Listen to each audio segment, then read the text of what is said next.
Saudaraku yang saya kasih dalam kasih Kristus, kita berjumpa lagi dalam program Kuasa Kebenaran Channel. Saudara, kita akan membahas pada saat ini di pertanyaan yang telah diajukan minggu lalu, yaitu mengapa tubuh daripada warga negara kerajaan Allah adalah rumah bagi Roh Kudus. Saudara, sebelum kita akan membahasnya bersama, mari kita satu dalam doa. Apa ya Bapa yang ada di surga, terpujilah Engkau di tempat-Mu yang Maha Kudus. Engkau layak dipuji, ditinggikan, dimuliakan, diagungkan, karena Engkau Sang Pencipta kami. Terima kasih Bapa, pada saat ini kami juga diberi kekuatan bernafas hidup oleh Engkau, dan saat ini kami dapat berjumpa melalui program Kuasa Kebenaran pada saat ini. Dan Bapa, saat ini kami akan mendengar sabda firman-Mu. Biarlah Bapa menyertai kami dalam acara ini dari awal hingga akhirnya, dan itu jadi atas kuasa dan kehendak-Mu. Dalam nama Yesus kami bawa doa kepada-Mu. Amin. Saudaraku yang saya kasih dalam kasih Kristus, sebelum kita akan membahasnya bersama tentang pertanyaan yang akan kita bahas pada saat ini, sebelumnya mari kita membaca firman Tuhan yang terdapat dalam 1 Korintus 3 ayat ke-16 dan 17. Saudara, dalam terjemahan Indonesia Yunani dikatakan begini, ayat ke-16 17. 16 17 Tidak tahukah kamu bahwa kamu sekalian adalah bait Allah, dan bahwa Roh Allah diam di dalam kamu. Ayat 17. Jika ada orang yang membinasakan bait Allah, maka Allah akan membinasakan dia. Sebab bait Allah adalah kudus, dan bait Allah itu ialah kamu sekalian. Saudaraku, kita akan membahas pada saat ini tentang pertanyaan minggu lalu, yaitu mengapa warga negara kerajaan Allah tubuhnya didiami oleh Roh Kudus. Jadi tema kita pada saat ini adalah tubuh warga negara kerajaan Allah adalah tempat bagi Roh Kudus. Nah, saudara, apakah tubuhmu tempat Roh Kudus? Jangan dulu. Bagaimana caranya? Kita akan bahas bersama saudara. Saudara, kata rumah dalam bahasa Yunani itu naos. Naos artinya baik, tempat atau kediaman. Kemudian saudara, kata tubuh itu adalah soma. Soma artinya tubuh secara jasmani, secara badannya, secara fisik. Kemudian saudara, Roh Kudus dalam bahasa Yunani adalah hagio pneumatos. Berarti kalau kita warga negara kerajaan Allah disebut rumah Roh Kudus, ya rumah bagi Roh Kudus adalah soma, naos, hagio pneumatos. Nah saudara, kenapa warga negara kerajaan Allah tubuhnya itu sudah didiami oleh Roh Kudus?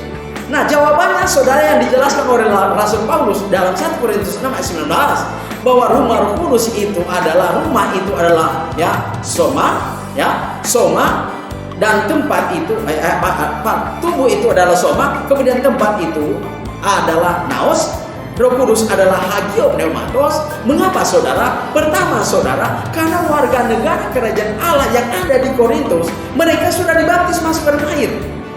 Sehingga ketika mereka keluar dari dalam air, mereka sudah menjadi warga negara kerajaan surga atau kerajaan Allah, maka layaklah Roh Kudus mendiami mereka. Dan ini saudara bukan ditujukan kepada kita seluruh dunia ini, tidak, tapi spesifik auris pertama dalam bahasa Yunani-nya pada waktu itu. Kemudian yang kedua saudara, kenapa tubuh orang Kristen atau tubuh warga negara kerajaan Allah didiami oleh Roh Kudus? Karena ketika warga negara masuk ke dalam air, di mana di dalam air itu saudara terjadi proses kuasa Allah.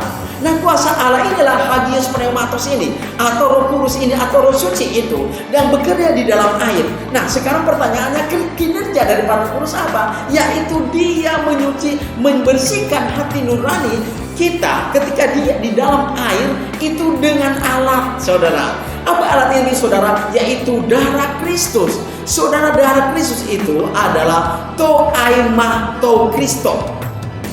Darah Kristus adalah toaima to Kristo, artinya darah yang suci.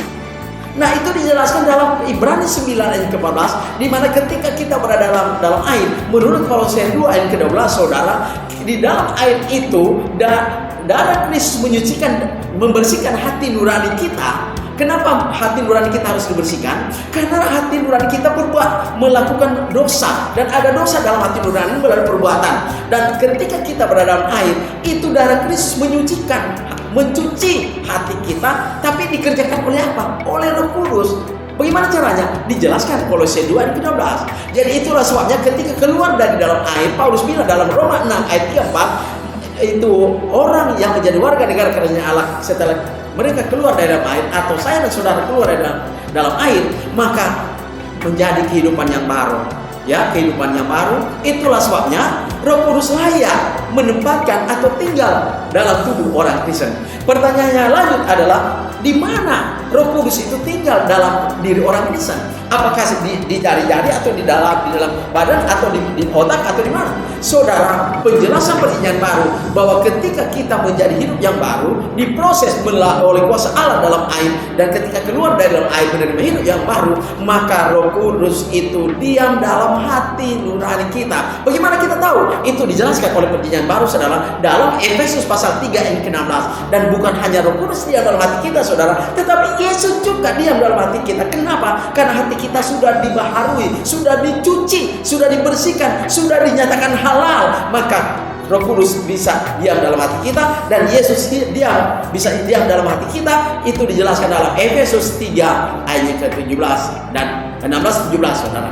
Saudara, dengan demikian, mengapa tubuh warga negara kerajaan Allah didiami oleh Roh Kudus? Karena suci dan sudah diproses menjadi mulia dan menjadi apa? Sudah dikuduskan. Ya, saudara, melalui pelajaran ini kita dapat mengerti bahwa ternyata, saudara, menjadi warga negara kerajaan Allah tidak gampang, saudara.